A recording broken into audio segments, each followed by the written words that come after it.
ऐसे कई घटनाओं में हमको दिखाई दिए हैं, ऐसा देखा है। वो निर्भय होकर, कोई भय नहीं लगा, ऐसा देखा। जैसे एक बार 3 बजे हम शौच के लिए कमंडल उठाया, तो जंगल में जाना होता था, कोई शौचालय की ऐसा, वो तो अभी कुछ वर्षों से शौचालय का ऐसी व्यवस्थाएं बनी नहीं, तो ग्रामीण आदि देशों में कहीं शौचालय पूरे नगर में नहीं होती थी, वो तो अभी व्यवस्थाएं हुई। तो कमंडल लेकर शौच के लिए निकले तो देखा कि गांव के बाहर एक नववधू लोटा लिए शौच के लिए जा रही। तो हम खड़े हो गए कि ये जिस दिशा को जाए उससे विपरीत दिशा में हम, वो खड़ी हो गई। फिर विचार किया कि हमें लगता है ये यहीं शौच में बैठना चाहती, तो हमने रफ्तार बढ़ाई। जब रफ्तार बढ़ाई तो देखा कुछ दूर आगे जा रही, तो लगा कि ये तो पीछे खड़ी थी, आगे। हमारा ये था कि हम कभी डरने वाली स्थिति में अपने को नहीं खड़ा करते। हमारे मन में आया नहीं नहीं, ये मेरा भ्रम है, वो हमसे आगे निकल गई होगी।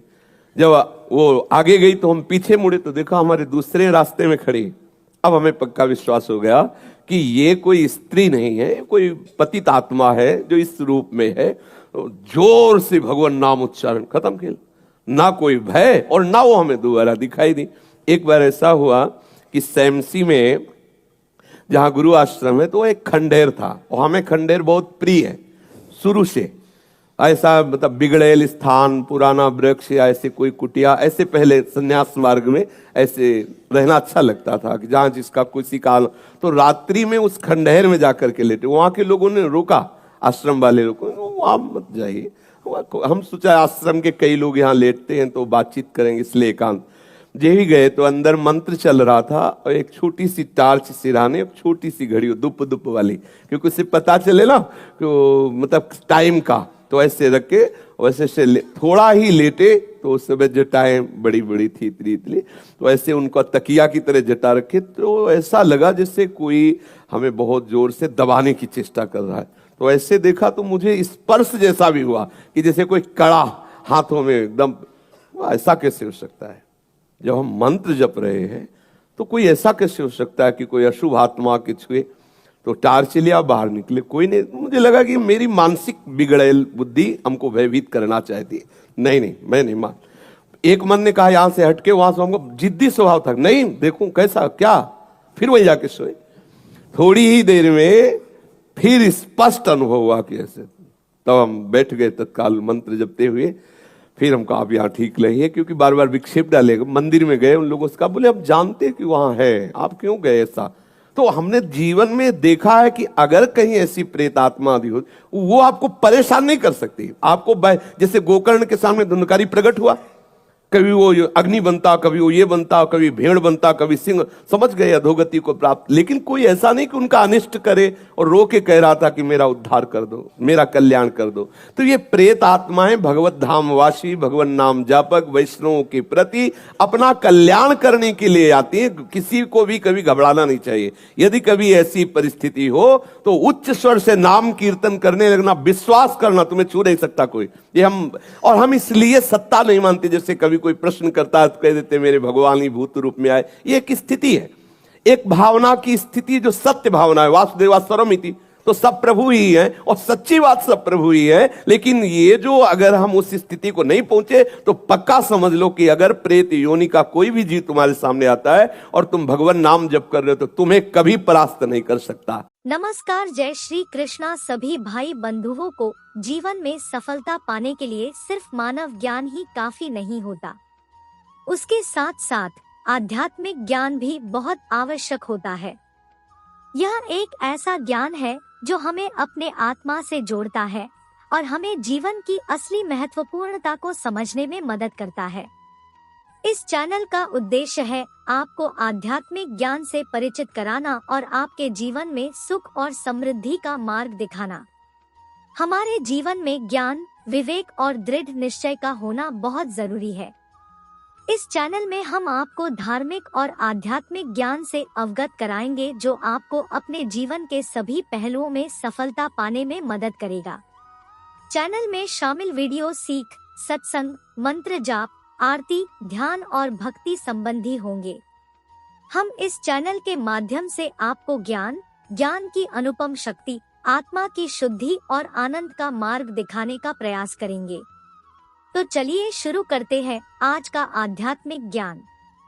भगवान कृष्ण द्वारा दिए गए आध्यात्मिक ज्ञान को पढ़ने और समझने से हमें अपने जीवन को सफल और सुखमय बनाने में मदद मिलती है। भगवान कृष्ण ने अपनी भगवत गीता में जीवन के लिए कुछ अमूल्य बातें बताई है। यहाँ कुछ ऐसी ही महत्वपूर्ण बातें हैं जो हमें जीवन को सफल बनाने में मदद करती है। कर्म करना और फल की चिंता न करना। भगवान कृष्ण कहते हैं कि हमें कर्म करते रहना चाहिए, लेकिन फल की चिंता नहीं करनी चाहिए। हमें सिर्फ अपना कर्तव्य पूरा करना चाहिए और फल का अनुभव उसे ईश्वर के हाथ में छोड़ देना चाहिए। समता भाव रखना। भगवान कृष्ण कहते हैं कि हमें सभी लोगों के प्रति समान भाव रखना चाहिए। हमें अपने अंदर उत्साह रखना चाहिए, लेकिन दूसरों को निचले भावों से नहीं देखना चाहिए। आत्मनिरीक्षण करना। भगवान कृष्ण कहते हैं कि हमें अपनी गलतियों को स्वीकार करना और उनसे सीखना चाहिए। कृष्ण भगवान ने भी अपनी जीवन जीते वक्त कुछ बहुत गहरे स्वयं को जानने वाली बातें सिखाई थी। भगवान कृष्ण ने जीवन के असली उद्देश्य को समझाने के लिए गीता में अपने ज्ञान के संग्रह को दिया था। भगवान कृष्ण ने सभी मनुष्यों के लिए यह संदेश दिया है कि हमें अपने कर्तव्य का पालन करना चाहिए और कर्म के फल को स्वीकार करना चाहिए। उन्होंने स्पष्ट किया कि हमारा जीवन हमारे कर्मों के आधार पर निर्मित होता है। भगवान कृष्ण ने समझाया कि सभी मनुष्यों के लिए एक साधन है मेधा या बुद्धि। उन्होंने बताया कि बुद्धिमान व्यक्ति केवल अपने कर्मों से प्रभावित होते हैं और अधिकतर लोग अपनी भौतिक इच्छाओं और आसक्तियों में उलझे हुए होते हैं। भगवान कृष्ण ने यह भी बताया कि सच्चे धर्म का अर्थ है संयम और आत्मनिर्भरता की प्राप्ति। उन्होंने समझाया कि धर्म का अर्थ है कि हम सभी को समान दृष्टिकोण से देखा जाना चाहिए। अपने जीवन में श्री कृष्ण के उपदेशों को ध्यान में रखते हुए हम अपने आप को संसार से मुक्त कर सकते हैं और सच्ची सुख एवं शांति का अनुभव कर सकते हैं। उनके जीवन एवं उपदेश हमें संगठित एवं सार्थक जीवन जीने की सीख देते हैं, जो हमें अपने आसपास और समाज में सही राह दिखा सकती है। इसलिए हमें हमेशा श्री कृष्ण जी के उपदेशों को अपने जीवन में अमल में लाने का प्रयास करना चाहिए, जिससे हम अपने आप को सकारात्मक, सफल एवं ध्यान केंद्रित जीवन जीने में सक्षम हो सके। इसी से हम संसार से मुक्ति एवं आनंद का अनुभव कर सकते हैं। मन माना विषयों से मन बचाए। आत्मनिर्भरता से मन को आत्मा में समाए।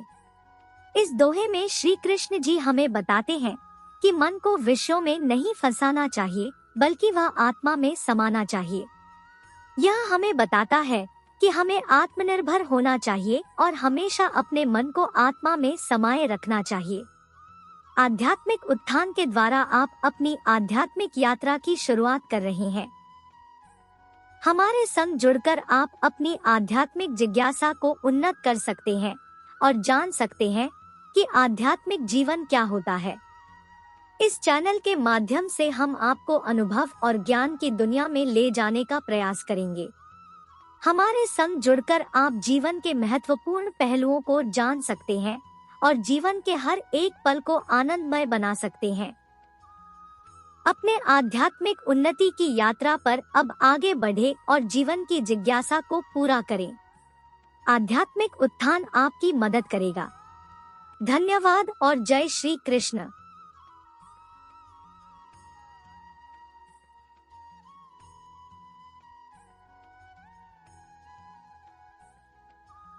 नमस्ते, हमारे चैनल में आपका स्वागत है। आज हम एक कहानी सुनेंगे जो भगवान कृष्ण के जीवन से जुड़ी हुई है। यह कहानी आपके जीवन में एक सकारात्मक बदलाव लाने में मदद करेगी। चलिए शुरू करते हैं। एक बार भगवान कृष्ण ने दिग्गज गुरु द्रोणाचार्य के उस सवाल का जवाब दिया जो सभी के जुबान पर था, क्या अर्जुन ने अपने शस्त्र को छोड़ दिया था? भगवान कृष्ण ने द्रोणाचार्य को जवाब देते हुए कहा कि नहीं, अर्जुन ने अपने शस्त्रों को कभी छोड़ा नहीं। फिर भगवान कृष्ण ने अपनी ये बात बताई कि अर्जुन के पिछले जन्म में वह एक साधु था जिसने जीवन में सिर्फ अपनी योग्यता और कार्य को महत्व दिया था, और इसलिए भगवान ने अर्जुन को एक सफल योद्धा बनाने के लिए उसे उसके शस्त्रों पर ही ध्यान देने का सुझाव दिया था। इस कहानी का संदेश है कि हमें अपनी योग्यताओं को महत्व देना चाहते हैं। हम सभी कुछ न कुछ करने में सक्षम होते हैं, हमें बस अपनी योग्यताओं को पहचानना होता है। भगवान ने हम सभी को अलग अलग योग्यताओं से संपन्न बनाया है, हमें बस उन्हें पहचानना होता है और उन पर ध्यान देना होता है। इस कहानी से हमें यह सीख मिलती है कि हमें अपनी योग्यताओं पर ध्यान देना चाहिए। हमें नहीं भूलना चाहिए कि हम सभी कुछ न कुछ कर सकते हैं और हमारी योग्यताएं हमें एक अलग पहचान देती हैं। जब हम अपनी योग्यताओं के आधार पर काम करते हैं तो हमें सफलता जरूर मिलती है। श्री कृष्ण जी ने ये भी कहा है कि जीवन में संघर्ष से नहीं, संघर्षों से निपटने की क्षमता से हम बढ़ते हैं। अपनी मेहनत और उत्साह से हम किसी भी संघर्ष का सामना कर सकते हैं। जो भी हमारे सामने आता है उससे सीखने और बढ़ने की कोशिश करें। भगवान कृष्ण का उपदेश हमें उत्साह और सक्षमता से लड़ने के लिए प्रेरित करता है। यह उदाहरण बताता है कि जीवन में संघर्ष से नहीं, संघर्षों से निपटने की क्षमता से हम बढ़ते हैं। आपके जीवन में आने वाली हर चुनौती से निपटने का जवाब आपकी मेहनत और उत्साह में होता है। आपकी आजादी, खुशी और सफलता आपके संघर्षों की सफलता पर निर्भर होती है। भगवान कृष्ण का उपदेश हमें संघर्ष से निपटने के लिए उत्साह और सक्षमता से लड़ने की प्रेरणा देता है। आप हमेशा यह ध्यान रखें कि संघर्ष आपके जीवन में सफलता और सुख के लिए आवश्यक होता है। जो भी हमारे सामने आता है उससे सीखने और बढ़ने की कोशिश कर। न सफलता में हमें आसक्ति रखनी चाहिए, न ही हार में निराश होना चाहिए। भगवान कृष्ण कहते हैं कि जब तक हम नाकामयाबी से नहीं हारते तब तक हम हार के करीब नहीं आते। सफलता हासिल करने का रास्ता कभी आसान नहीं होता। इस रास्ते में आपको कई बार नाकामयाब होना पड़ सकता है, लेकिन इससे हार न माने। आपकी मेहनत, उत्साह और दृढ़ता से आप सफलता के मार्ग पर आगे बढ़ते रहें। यह उदाहरण हमें सफलता और हार के बीच की ताकत बताता है। भगवान कृष्ण हमें यह सिखाते हैं कि हमें न सफलता में आसक्ति रखनी चाहिए, न ही हार में निराश होना चाहिए। सफलता हासिल करने का रास्ता कभी आसान नहीं होता है। यदि आप हार मानते हैं तो आप सफलता के मार्ग से हमेशा दूर रहेंगे। आपकी मेहनत और उत्साह सफलता के लिए आवश्यक है। आपको अपने लक्ष्य पर केंद्रित रहना चाहिए और इस रास्ते में नाकामयाब होने का डर नहीं होना चाहिए। इस कहानी को सुनने के लिए धन्यवाद। हमारे चैनल को सब्सक्राइब करना ना भूलें, जिससे आप हमारे नए वीडियो से अपडेट रहेंगे। आप भी इस कहानी से कुछ सीखना चाहते हैं तो हमें कमेंट करके बताएं। फिर मिलते हैं अगली कहानी में। भगवद गीता में साधना का महत्व और उसके द्वारा मन को शुद्ध करने का तरीका बताया गया है। आज हम सब इसी विषय को समझेंगे। भगवद गीता, जिसमें श्री कृष्ण अर्जुन को अपने धर्म के लिए लड़ने के लिए प्रेरित करते हुए उन्हें अपने जीवन का मार्ग दिखाते हैं, उसमें साधना का महत्व बताया गया है। साधना उस राह का नाम है जो मनुष्य को सुख एवं समृद्धि की ओर ले जाता है। साधना के द्वारा मन को शुद्ध करने का तरीका भी बताया गया है। भगवद गीता में साधना के लिए अनेक तरीके बताए गए हैं। श्री कृष्ण कहते हैं कि आसन लेकर जमीन पर बैठकर ध्यान करें और मन को शांत करें। इसके अलावा उन्होंने ध्यान, भक्ति, कर्म आदि को भी साधना के रूप में बताया है।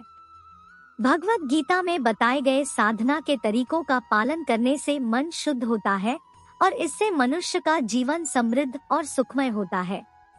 साधना के द्वारा मन को शांत करने से अंतरंग खुशी का अनुभव होता है। इसलिए भगवद गीता के अनुसार साधना का महत्व बहुत अधिक होता है। इससे मन को शुद्ध करने का तरीका जाना जाना चाहिए।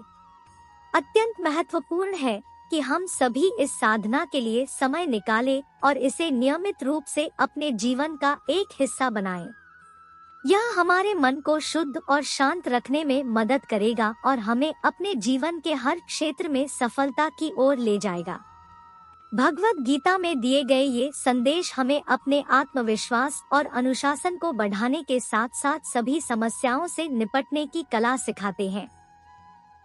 इस प्रकार भगवद गीता में साधना का महत्व बताया गया है, जो हमें न केवल आत्मविकास की दिशा में बढ़ावा देता है, बल्कि अपने जीवन के सभी क्षेत्रों में सफलता हासिल करने में सहायता प्रदान करता है। हमें समय समय पर इस संदेश को याद रखना चाहिए और इसे अपने जीवन का हिस्सा बनाने का प्रयास करना चाहिए। इस संदेश को आप अपने जीवन में लागू करके अपनी सफलता की ओर बढ़ सकते हैं। यह संदेश हमें अपने जीवन के हर क्षेत्र में एक बेहतर व्यक्ति बनने की दिशा में मार्गदर्शन प्रदान करता है। इस आध्यात्मिक उत्थान चैनल के माध्यम से हमने जाना कि भगवान श्री कृष्ण ने हमें जीवन के हर पहलू पर आश्चर्यजनक सिद्धांतों के रूप में संदेश दिए हैं। ये सिद्धांत हमें संपूर्णता, आनंद और समृद्धि की दिशा में आगे बढ़ने में मदद करते हैं। चैनल के माध्यम से हमने जाना कि भगवान श्री कृष्ण का संदेश अनंत है और हमें उसका समझना और अपने जीवन में उसे लागू करना चाहिए। इस चैनल से उन्नति की ओर एक छोटा सा कदम बढ़ाना आसान होता है। चैनल में बताए गए ज्ञान और संदेशों से हम सबका जीवन बेहतर बना सकते हैं। हमें अपने जीवन में शांति, संतोष और आनंद की प्राप्ति के लिए भगवान कृष्ण के संदेशों का सदुपयोग करना चाहिए। चैनल के माध्यम से हमने जाना कि भगवान श्री कृष्ण के संदेश हमारे जीवन को सफल बनाने के मार्गदर्शन करते हैं। हमें इन संदेशों का समझना और अपने जीवन में उन्हें लागू करना चाहिए। धन्यवाद आध्यात्मिक उत्थान के साथ जुड़ने के लिए। हमारा लक्ष्य आपको आध्यात्मिक ज्ञान और सद्गुणों से अवगत कराना है, जो आपके जीवन में उत्तमता और सफलता लाने में सहायक हो सकते हैं। हमें उम्मीद है कि हमारी वीडियोस आपको प्रेरणा देंगी और आप अपने जीवन में बदलाव लाने के लिए उन्हें अपनाएंगे। अगली बार आप एक नया विषय जानने के लिए हमारे चैनल पर वापस आएं और अपने दोस्तों और परिवार के साथ हमारे चैनल को शेयर करें ताकि वे भी आध्यात्मिक उत्थान के साथ जुड़ सकें। आध्यात्मिक उत्थान पर अपने विचारों को शेयर करने के लिए नीचे टिप्पणी बॉक्स में एक टिप्पणी छोड़ें। हमें खुशी होगी आपके सुझावों और अनुभवों के बारे में सुनकर। एक बार फिर धन्यवाद आध्यात्मिक उत्थान के साथ जुड़ने के लिए। जय श्री कृष्ण।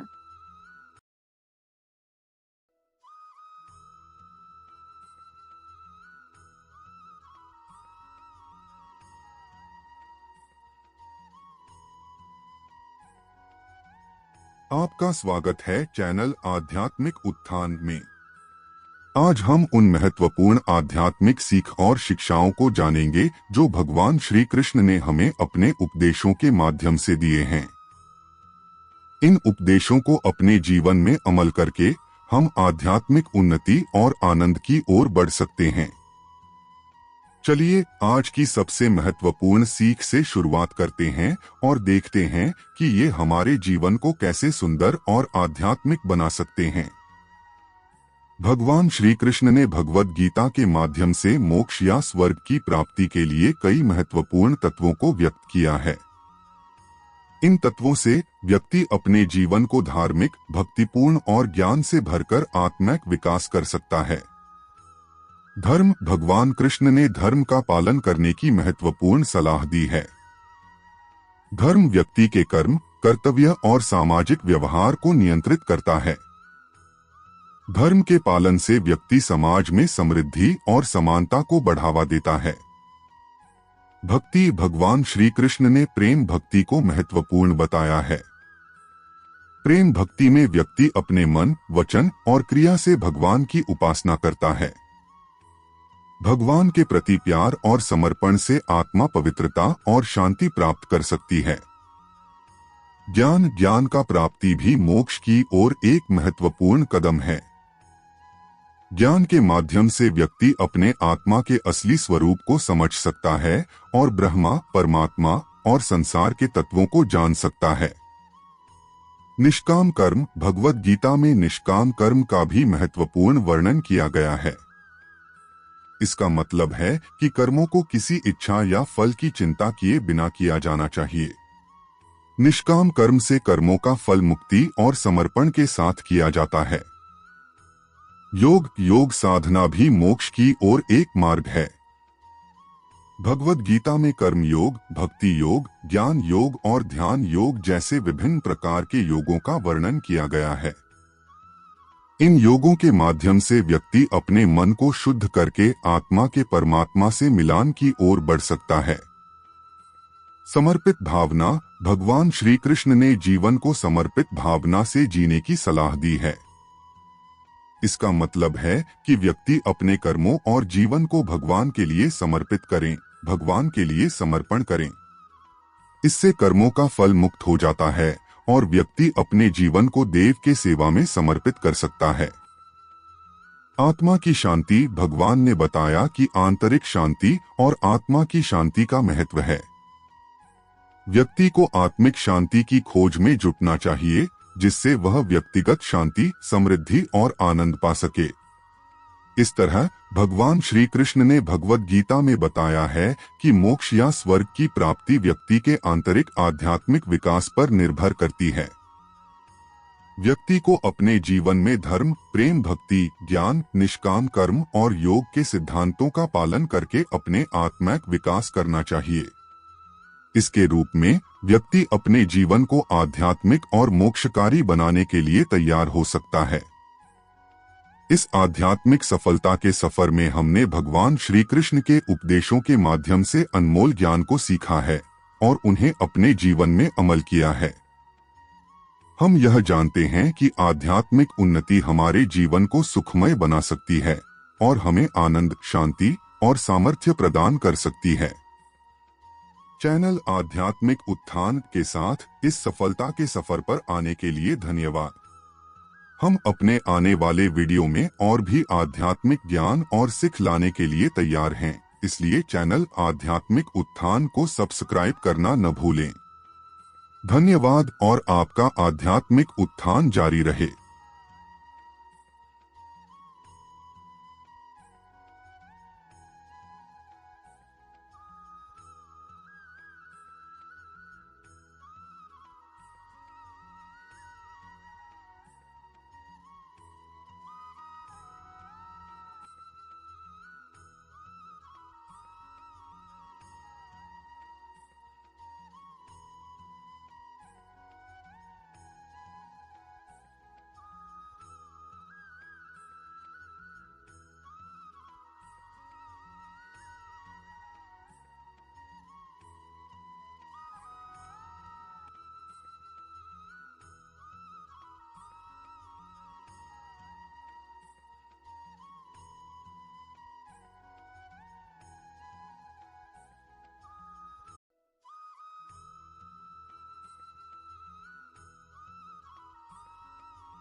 नमस्कार दोस्तों, आपका स्वागत है आध्यात्मिक उत्थान चैनल पर।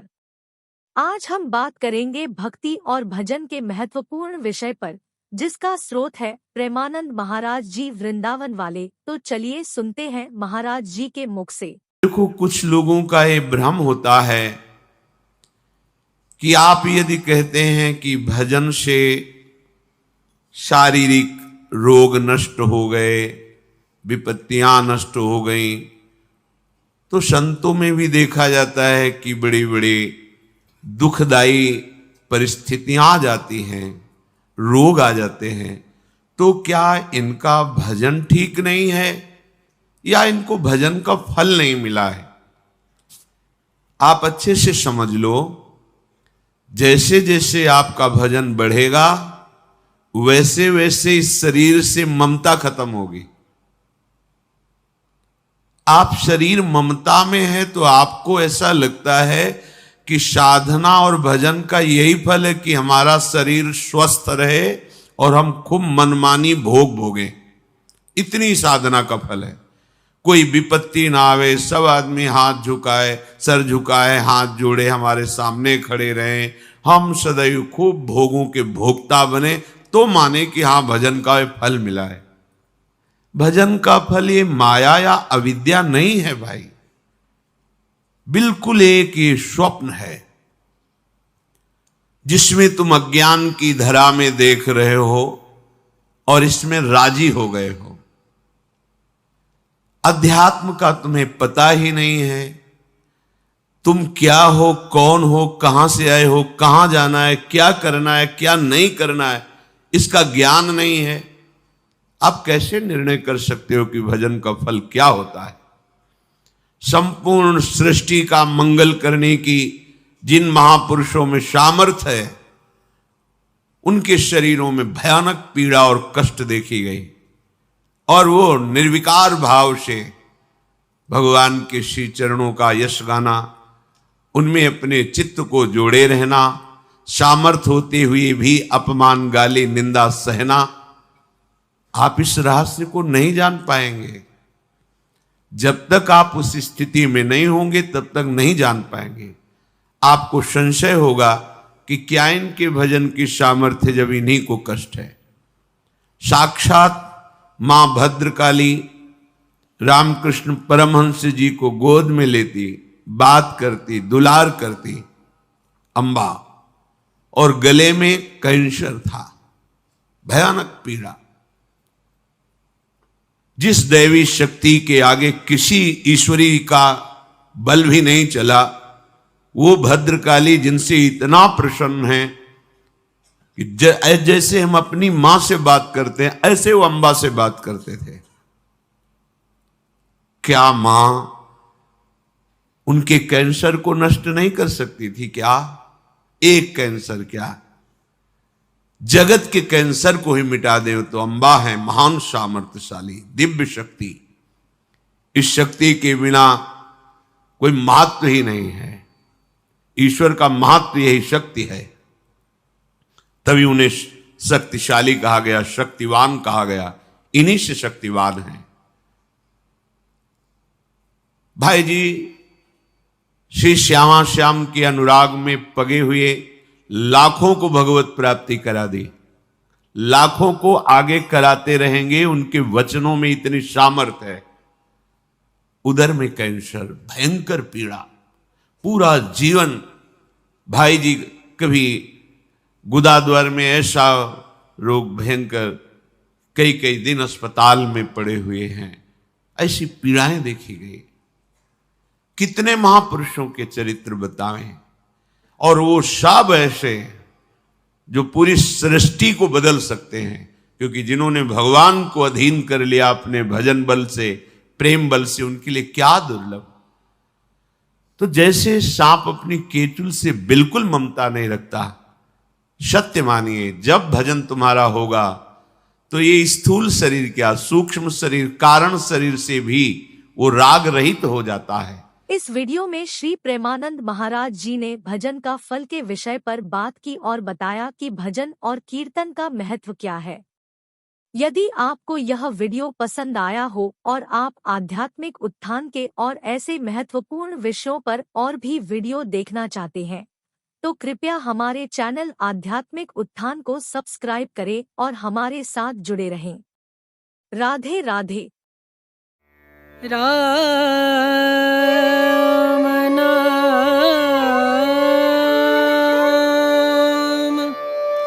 भजले। वृंदावन की पावन भूमि पर एक नई भोर की किरणें उतर रही हैं। यमुना का शांत जल जैसे किसी दिव्य संगीत की प्रतीक्षा में ठहरा हो। यहाँ कण कण में प्रेम बसा है और हवाओं में कान्हा का नाम घुला है। ये केवल एक स्थान नहीं, यह एक एहसास है, एक अनुभूति, जहां परमात्मा स्वयं प्रेम बनकर लीला करते हैं। आज हम उसी प्रेम की गाथा में उतरेंगे, राधा और कृष्ण के अलौकिक प्रेम की कहानी में। यह कहानी है एक साधारण हृदय के असाधारण रूपांतरण की। एक मानव हृदय जो संसार के बंधनों में जकड़ा था, धीरे धीरे एक दिव्य प्रकाश में बदलने लगता है। जैसे कोई कली सूर्य की पहली किरण छूते ही खिल उठती है, वैसे ही कृष्ण प्रेम का स्पर्श पाकर यह हृदय अपनी सीमाओं को तोड़ देता है। सांसारिक इच्छाएं और भय पिघलकर भक्ति की धारा में बह जाते हैं, और जो बचता है वह है केवल शुद्ध निस्वार्थ प्रेम। यह हृदय अब केवल धड़कता नहीं, यह तो कान्हा के नाम का जाप करता है। यमुना के किनारे एकांत में राधा बैठी है। उनकी आंखें बंद हैं, पर उनका मन कृष्ण के ध्यान में लीन है। उनके लिए कृष्ण केवल एक व्यक्ति नहीं, बल्कि उनका संपूर्ण अस्तित्व है। हर सांस में कृष्ण का नाम है, हर विचार में कृष्ण की छवि। यह भक्ति की वह अवस्था है जहां भक्त और भगवान के बीच का अंतर मिट जाता है। राधा का प्रेम कोई मांग नहीं, कोई अपेक्षा नहीं, यह तो बस एक समर्पण है। उनकी स्थिरता में भी एक गति है, एक मौन पुकार है जो सीधे कृष्ण के हृदय तक पहुंचती है। और उस पुकार को सुनकर जगत के पालनहार स्वयं प्रेम के बंधन में बंध जाते हैं। कृष्ण जो पूरे ब्रह्मांड को अपनी उंगलियों पर नचाते हैं, राधा के प्रेम में ऐसे बंधे हैं कि वे कहीं जा ही नहीं सकते। उनकी बांसुरी की धुन हवा में घुल जाती है, जो केवल संगीत नहीं बल्कि राधा के लिए एक प्रेम पत्र है। हर स्वर राधा को बुलाता है, हर तान में उनके प्रेम की गहराई का वर्णन है। यह बंधन किसी रस्सी का नहीं, यह तो विश्वास और समर्पण का अटूट धागा है, जिससे बंधकर गोविंद भी आनंदित होते हैं। प्रेम का मार्ग केवल मिलन का ही नहीं, विरह का भी होता है। राधा के लिए कृष्ण से अलगाव एक साधारण पीड़ा नहीं, यह तो एक आध्यात्मिक अग्नि है। इस विरह की अग्नि में तपकर उनका प्रेम और भी शुद्ध और भी कुंदन हो जाता है। हर पल की प्रतीक्षा, हर आंसू उनके प्रेम को और भी गहरा बनाता है।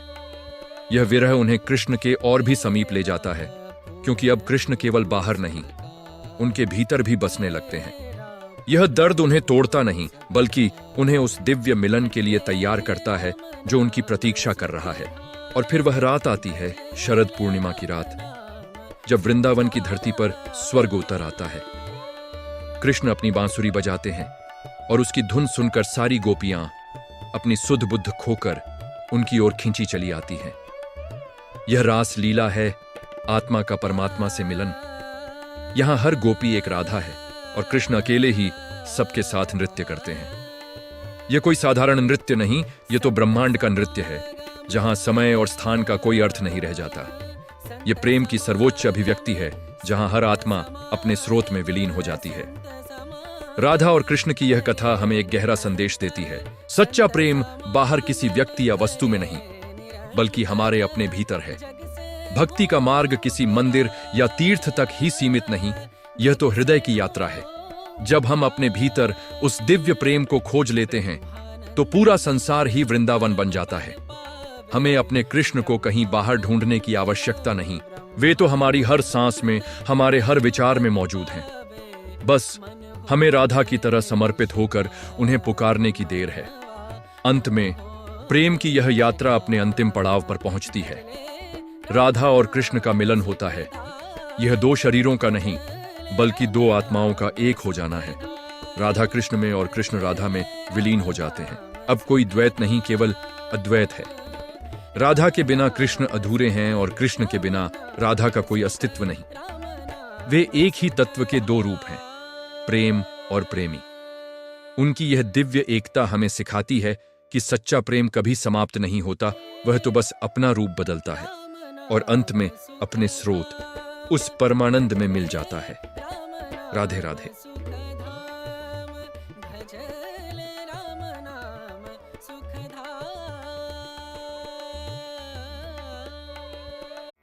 राम नाम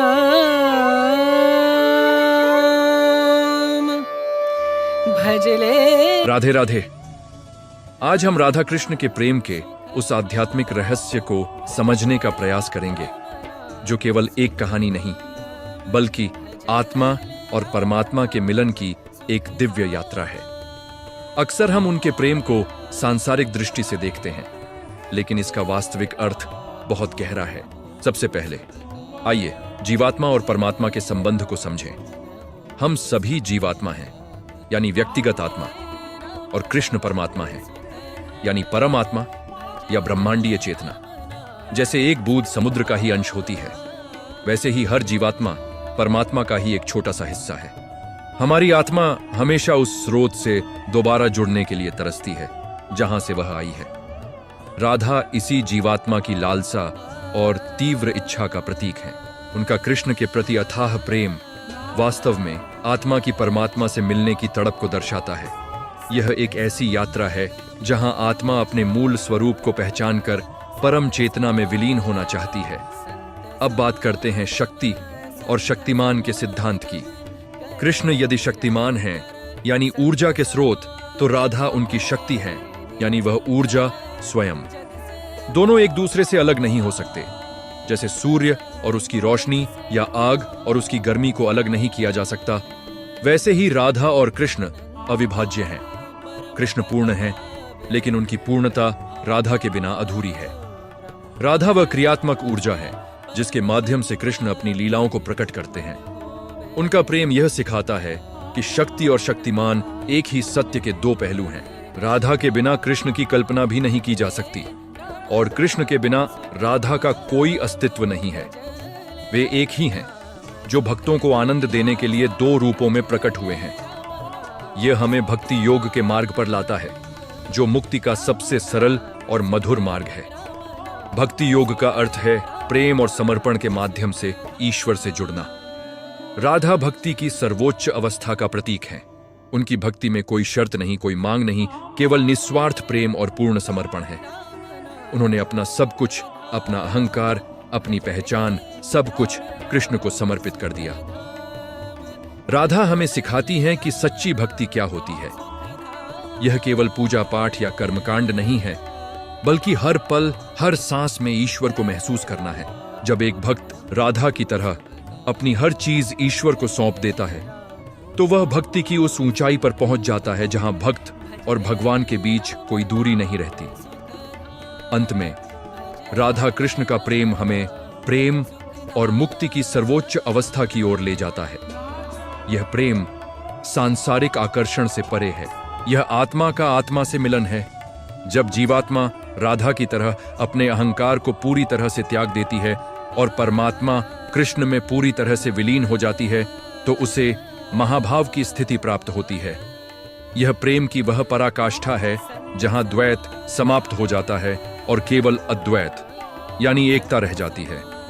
यही सच्ची मुक्ति है, जहां आत्मा सांसारिक बंधनों से मुक्त होकर परमानंद में स्थित हो जाती है। राधा कृष्ण का प्रेम हमें यही संदेश देता है कि जीवन का अंतिम लक्ष्य प्रेम के माध्यम से उस परम सत्य को पाना है और उसी में लीन हो जाना है। आशा है कि यह चर्चा आपके हृदय को भक्ति और प्रेम से भर देगी। धन्यवाद, और हमें फॉलो करना न भूलें। राधे राधे।